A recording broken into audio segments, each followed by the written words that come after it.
Whatever good reason you had, that doesn't mean that that shit don't eat me out. It don't eat me out. It don't eat me out. It don't eat me out. You stupid.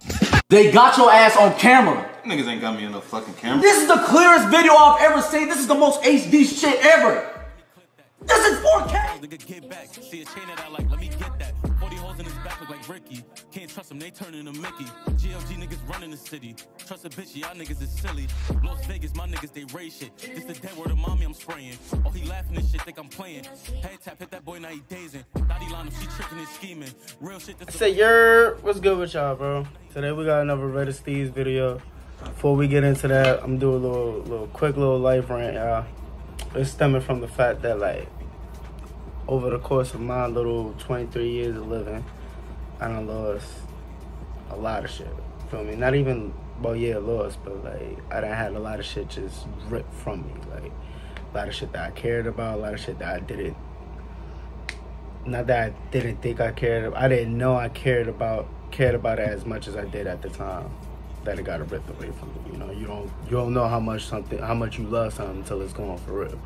So it's just your little sign, your little piece of advice. If you ain't here today, cherish what you got, bro. Make the most of what you got, cause you probably got more than the next nigga. They probably front on what they got. You probably taking it for granted what you got. You not looking at the bigger picture. Bro, there's nothing better than just living your life to the fullest. Like, comparing yourself to whatever you see, it's not gonna work for you, bro. I swear to God, I'm saying this from experience, bro. I swear to God, it ain't gonna work for you. Live your life, be you, be the best you. Don't even trip on nobody else. And honestly, bro, ain't nobody really gonna listen to this, but shut off your socials for like I'm not even gonna say 6 months, that was OD. Shut it off for 2 months. Shut your socials off for, try 2 weeks first. Try to go to a month, build the 2 months. After that, you might choose you don't want to really be on it like that. After that, you could choose to be on it like that, but take 2 months to yourself, bro. Take 2 months to figure out who you want to be, who you are, what you stand for. Make yourself a little. I'm gonna get real into this. Probably into some later videos where I'm actually more, educated in the topic. Let's say. You know, I want to give y'all actual steps and habits to make to better yourselves, but I'm in the process of trying to do that myself. Anyways, that was about like a little 2-minute rant. That's probably enough for y'all. We're going to get into these videos because this is a nice little series, I'm not going to lie. Wild videos in 3, 2, and boom. Hold on. So despicable that you will never forgive them. I regret giving birth to this devil every day. This Saturday, my son will have been sober for 18 months. He got his GED this year, and he starts at community college at the end of August. He finally has a job that I didn't get for him. Soon he will be moving into his own apartment, and he hasn't missed a single appointment with his therapist. He has done everything you would expect of a precocious 17-year-old who hit a rough patch after meeting with a particularly bad influence. He is 29. His mother and I gave him every opportunity we could. I don't expect any praise for that, because, unlike my son, I don't expect praise for doing what you're supposed to. She and I worked hard to give him a loving, stable, comfortable, supportive home. We were involved in his school, we introduced him to music and sports and culture, we fed him healthy meals, and we played with him. He started shoplifting at 15. The first time we caught him, we bodily dragged him back to the store, made him return the copy of Grand Theft Auto and apologize, and offered to pay for any damages. The second time we caught him, we did the same thing. The third time, we started going to family therapy. Therapy seemed to go well, and after a few sessions, the therapist asked for a few one-on-one meetings with him. Real quick.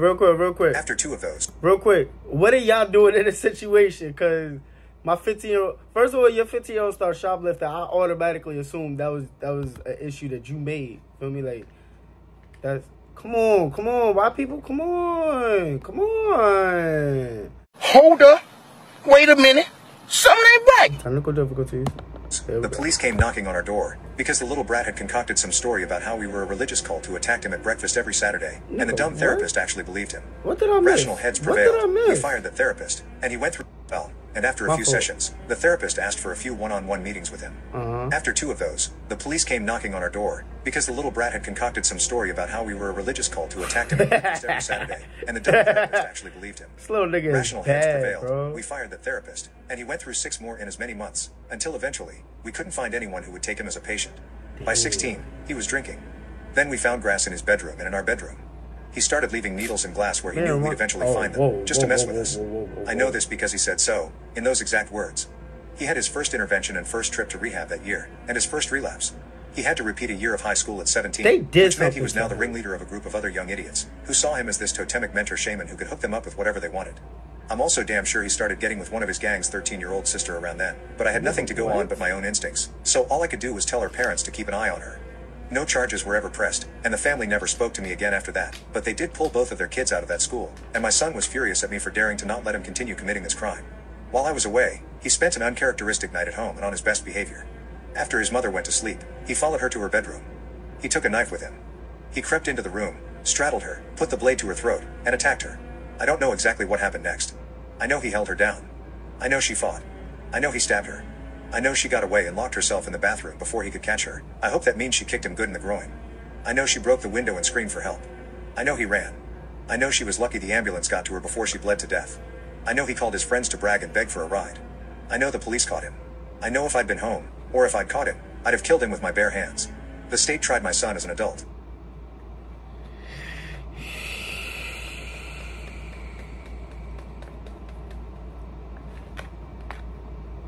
You just gotta take a breath sometimes, bro, because it's just a lot to take in. He pled out, but only after making his mother testify and smiling the whole time. She divorced me a month after his sentencing. I looked too much like him. She took her own life a year later.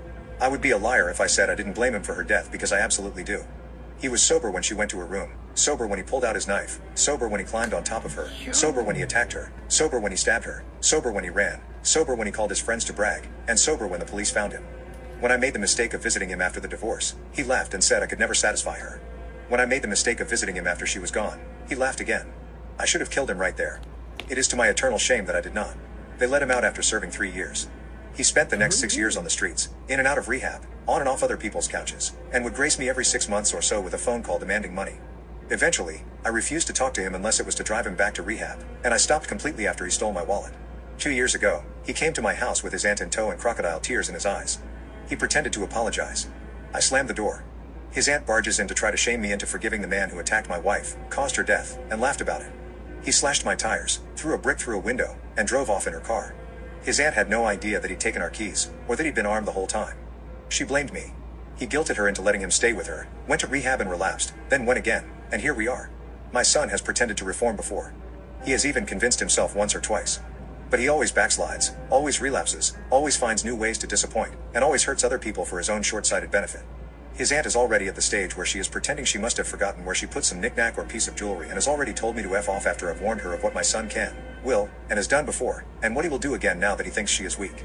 When he messes up again, when he hurts someone else with his ceaseless BS, I will not be there to pick up after him. I am through with him. I am through with his aunt. I cannot talk to her without being overcome with rage and shame as I see the stupid hope I used to have that my son would ever amount to anything, and that I do not need any more disappointment and failure in my life.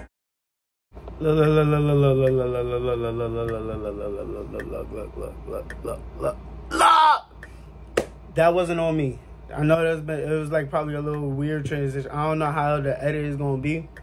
It was probably a little weird transition into right now, but or it's probably like a 2-second clip for y'all. But y'all ain't missed nothing. The end of what y'all just seen was like the end of that story. It was just an abrupt ending, cause bro, I wasn't popular all throughout today, bro. I even had a chance to take a nap, which I ain't even take, bro. But now all of a sudden 7 niggas call me at the same time, bro. 2 Brodies, BM, job, fucking some scam number, bro. I cursed that scam number out the fuck out. Anyways, what was the last? Oh yeah, that disgusting ass son, yo, bro, son. I was about to say the R word. I can't say the R word on YouTube, but R word his stepmom, or try to. Nah, I'm not about to say allegedly. That nigga needs to still be in jail, bro. I don't know why they let that nigga out, and he's still doing some bullshit. But what was I gonna say? Oh yeah. If you have a friend, family member, whatever it may be, on some drugs, bro, you probably wanna keep your distance. I'm not even gonna lie to you. I'm not even gonna lie to you, bro. That's your best option. You not finna save them. But we getting into the next one. I won't leave my girlfriend who was roped. I realize right up front that I'm going to come across as a jerk and I will probably get lots of hate for this, but I'm looking for all points of view. Also, this is going to be very long because I just don't know what to leave out, and honestly I need to vet some. Here is the story. A year ago, actually a year and a month ago, My girlfriend was roped as she was leaving work. Thankfully, she was not unalived, however, her attacker did threaten her with a weapon. Fortunately, the store she works at had cameras in the parking lot, and between them getting video of the attack and the bank across the street getting the attacker's car on camera, the police were able to catch him within a day. Between the video and DNA testing, he did not even contest, he just pleaded guilty in exchange for not receiving the max. Since there were aggravating circumstances, the weapon, the judge gave him a 20-year sentence, and with time for good behavior, he could be out in about 10 years, give or take. I tell you all of that to make it clear that her attacker is no longer a threat. She doesn't have to fear him coming back for her, at least for 10 years or so. Obviously, this was a very traumatic event in her life, and while I was not a victim per se, it was also very traumatic for me as well. I can't imagine what she has gone through, and I don't compare my situation to her at all. But I have had severe bouts of depression because I couldn't protect her, and knowing someone else was harming her sometimes was almost more than I could handle. Right after the incident, she did not want to see me. I get that. It hurt, but I understood. Her parents picked her up from the hospital, and I get it, but I don't get it, you know? That's not narcissistic. Like, your girl just got assaulted and you depressed? I did not see or hear from her for a week, which I sort of get, but I think I could have gotten a text or something just saying she was okay. Finally, a week and her sister calls me and lets me know that she is staying with her parents and she will be calling me in a couple of days. She never called me. Instead, I once again get a text from her sister saying she would like me to come over for a few minutes so we can talk. I get up and go over and am greeted at the door by her mother, who very calmly and very coldly starts laying out to me how I am to act and what I am to say. I am further instructed to not attempt to make any physical contact with her, as in hug or anything. Okay. Again, I get it. Major trauma. I'm sure they have been coached by therapists/counselors or something in what to say and do around her, so I play along. I walk in and she is sitting on a chair with her dad standing next to her and her sister sitting on the couch. As I walk in the room, the sister starts talking and telling me that my girlfriend wants me to know that she is okay, but obviously she has been traumatized and appreciates my understanding in her recovery.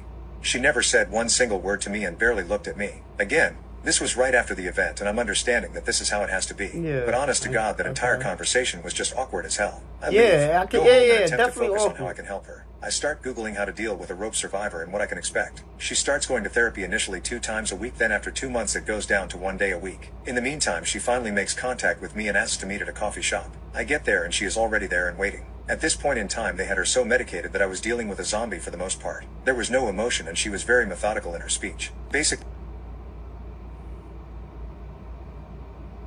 she wanted to get together that day to tell me that she couldn't go out with me for a while until she got past some issues she was dealing with. Of course, I told her I understood. This was almost a month after the attack, and this was our first conversation by ourselves, so I was already living under this assumption. I told her I would be there for her and that whatever she needed, whether that be space or a shoulder to cry on or anything, I was there for her. I started to tell her that I loved her and she stopped me. She told me that right now she didn't want to hear that and that I had to respect her wishes. I was once again a little hurt and frankly surprised, but I said whatever she wanted. She starts texting me the next day. Little things, nothing important, but I think it is a big step in getting back to where we were. This goes on for another month and a half. I finally asked her at the month-and-a-half mark if we could meet for dinner. She didn't reply for 2 days and then said that she had to wait for to talk to her therapist. Finally, she agrees to this but sets the date for another month away. Now, mind you, this is almost 4 months after the attack, and so far I've had 1 physical conversation with her in person and 1 bizarre conversation with her and her family. Oh yay, I need to mention this. I am not being updated on her progress by anyone. Granted, I realize that I am not officially family, nor am I entitled to do anything, but it would have been nice to just get a text or call or something from someone telling me that she was doing good in therapy or was not or anything.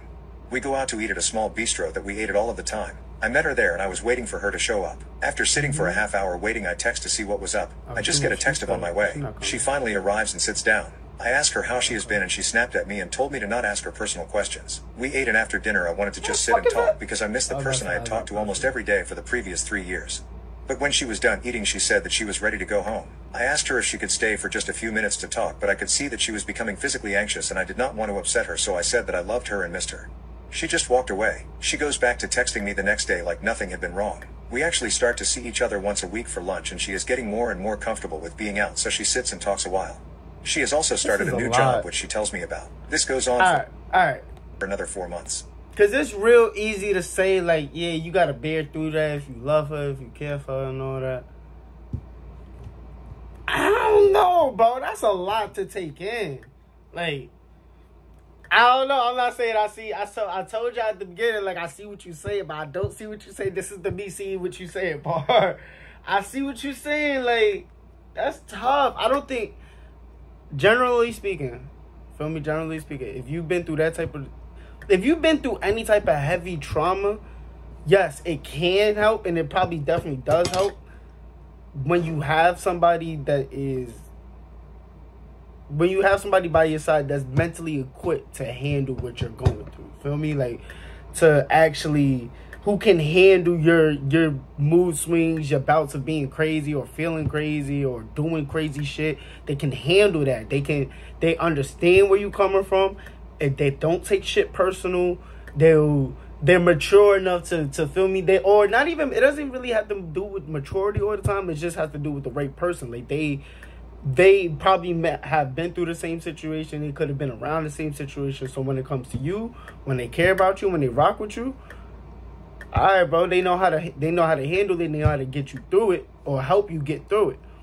That's not everybody, bro. That's not even half of everybody. That's not even close to 40-30% of people. I believe if you doing some shit like that, you need to get your ass a psychology degree, bro. If you can handle shit like this, if you can handle shit like this with no reflection on, like, no what am I trying to say? No misconception about yourself, no insecurity about yourself showing up, you do top of the cream to me. Because I'm not gonna lie. I'm not even gonna lie. I don't think I could go through this. Months and months of, like, I was trying to see what he was saying at first. Like, I was like, 4 months is rational. Like, she's still acting like this. But on my side of things, it's like, damn, like, I can't, we not talking at all. I hear you. I understand why you doing that. But, like, damn, like, I feel I see why he depressed. With all that being said, I see why he was depressed. I gotta stop hitting. I'm happy to see her and all, but honestly, I'm very lonely, and we have not even so much as held hands. Lonely. Then one day she doesn't show up for lunch. I text to see if she is okay. No reply. I call her parents to see if they know where she is and to make sure she is okay. I got the runaround from them, and by this time I'm starting to get upset because I don't want to know where she was at or anything. I just wanted to know if she was okay. After actually saying that, her mom says, yes, she is okay, but don't expect to hear from her for a while. Well, that makes me start to thinking she has had a relapse and is in the hospital. But what can I do? All I do is go home and try and take my mind off of it. 2 weeks pass with nothing from anybody. I'm trying my best to be reasonable here, but basically I call her sister and ask if she is still alive or what. She knew I was getting frustrated, so she apologizes, but that her sister told them to specifically not let me talk to her. At this point I break down. I don't know what I've done wrong here. I have not pushed her. I have not tried to get her to be with me in any way other than to just talk to me, and I have had very generic conversations so as to not upset her. I then get a text from her asking if I would meet with her at an address I wasn't familiar with, but once I looked it up I determined this was a therapist office. I am told be there at 4, which meant I had to leave work early to get there. I check in at the front desk and I'm told that the therapist wants to speak to me alone for a few minutes. She comes in and I now know where the parents were getting this from, because after formally greeting me she then started to provide me with a list of do's and don'ts.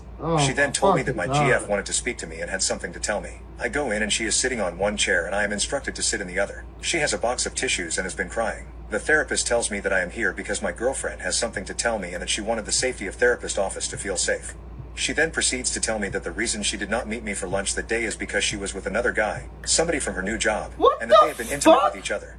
She might as well have taken a weapon out and shot me. It couldn't have hurt anymore. I just dropped my head and began to cry. Somebody else is calling me. Yo, bro. Back her sexuality since she was attacked and how this wasn't cheating in the same. Bro, look, it's not my fault, bro. It's not my fault. The shit just now getting good. I'm getting right back into it. Ready, set, boom. I just dropped my head and began to cry. The therapist then pipes in with some logic about her taking back her sexuality since she was attacked and how this wasn't cheating in the same sense of cheating. Get the fuck out of here! Proceeds to tell me that she does not want to lose me and that she is just very messed up in the head and that it was a one-time thing and blah blah blah.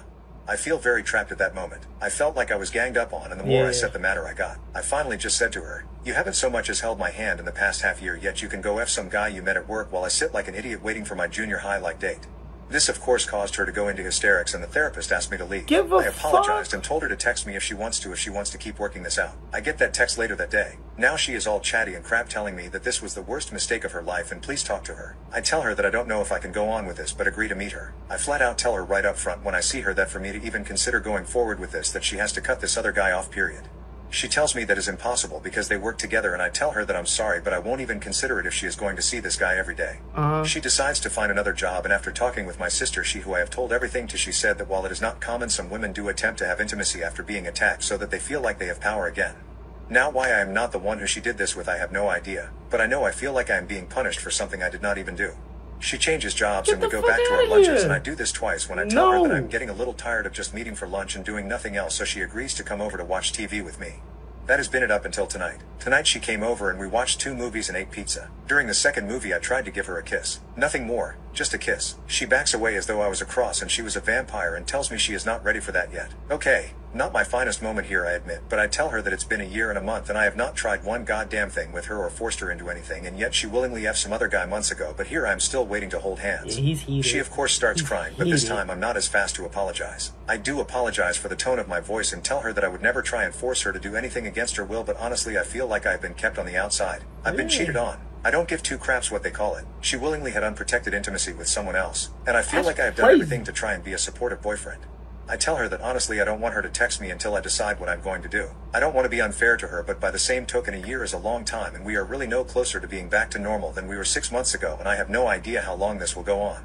Now here is the part where if you didn't think I was jerk before, you will now. I am just tired of not having intimacy. Fuck. Look, I certainly Fuck. We was so close. We had a minute. We not even a minute left. Nigga got 30 seconds. Fuck. I was so on his side, bro. What I said, it's crazy, bro. Fuck.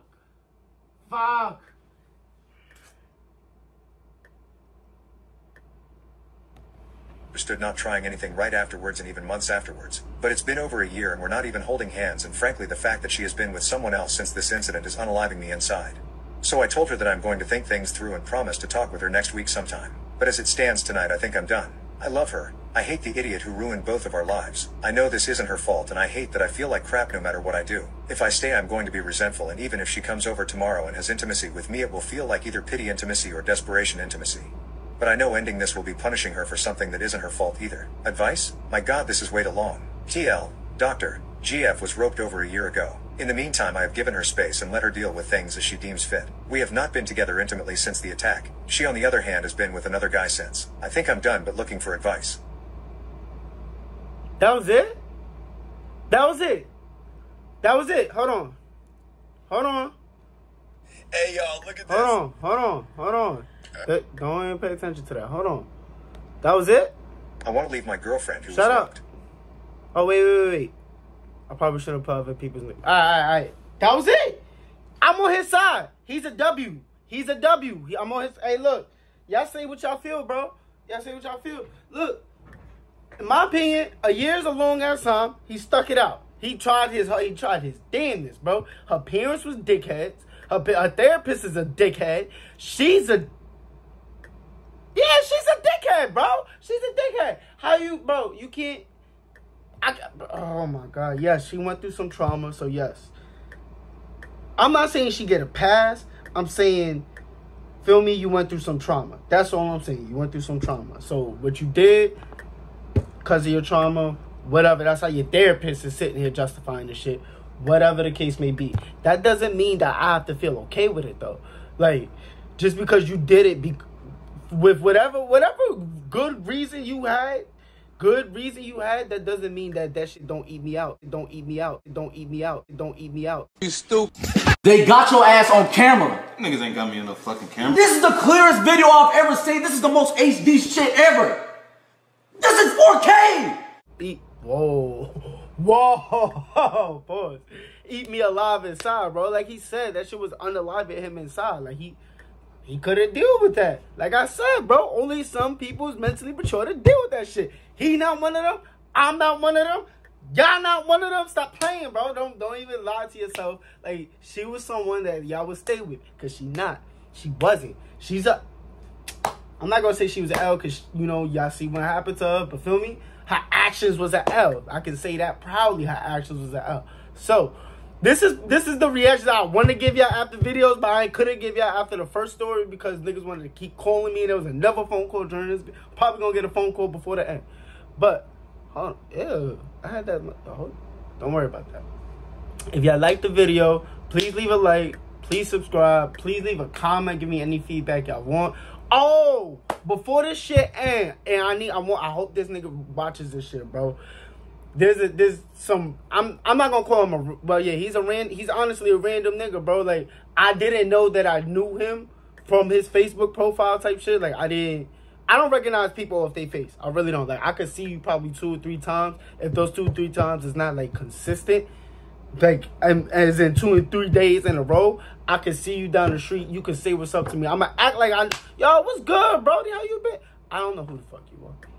I can't tell you your name. I can't tell you where I know you from. I can't tell you how you know me. I haven't been. I've been to, like, 6 or 7 different schools my whole life type shit.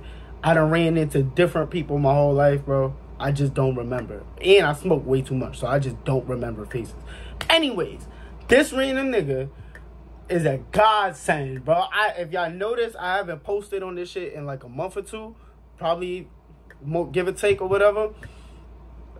People, I'm gonna just say people got in my head talking about, you know, the way I act on the show, the way that I talk to y'all. Yeah, y'all, most of y'all probably clicked off the video already, but this is just me going on another little personal rant.